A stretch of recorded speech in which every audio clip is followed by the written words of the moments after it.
Jadi kuda putih simbol dari antikristus itu, kemudian kuda merah yang menyimbolkan peperangan, persembahan darah, lalu kuda hitam menyimbolkan kematian akibat kelaparan dan juga harga-harga makanan dan ketidakstabilan dan lain sebagainya, kerusakan ekonomi di dunia ini.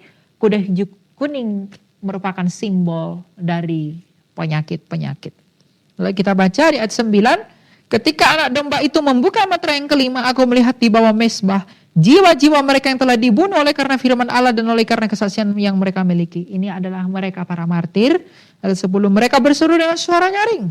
Berapa lamakah lagi ya penguasa yang kudus dan benar, engkau tidak menghakimi dan tidak membalaskan darah kami kepada mereka yang tinggal di bumi. Ya, ini adalah para martir yang hidup di dalam periode kerajaan 1000 tahun ini, di masa gereja sekarang ini. Dan mereka berseru kepada Allah, berapa lamakah lagi ya penguasa yang kudus dan benar, engkau tidak menghakimi dan tidak membalaskan darah kami kepada mereka yang tinggal di bumi.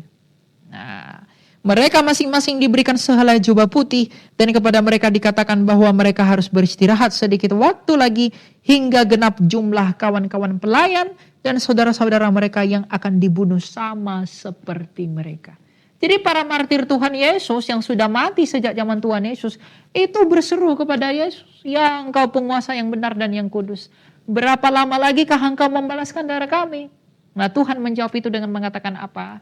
Karena mereka perlu menunggu jumlah saudara-saudara mereka hingga genap waktunya. Hingga kedatangan Tuhan Yesus yang kedua kali kelak. Ayat ke-12, lalu aku melihat ketika anak domba itu membuka meterai yang ke-6, terjadilah gempa bumi yang dahsyat dan matahari menjadi hitam, bagaikan karung dari bulu binatang dan bulan menjadi merah seluruhnya bagaikan darah.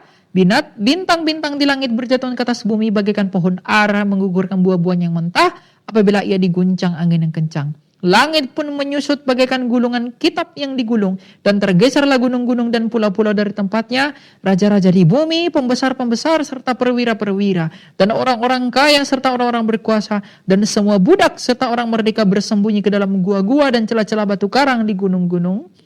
Mereka berkata kepada gunung-gunung dan kepada batu-batu karang itu, runtuhlah menimpa kami dan sembunyikanlah kami dari Dia. Dia ini siapa?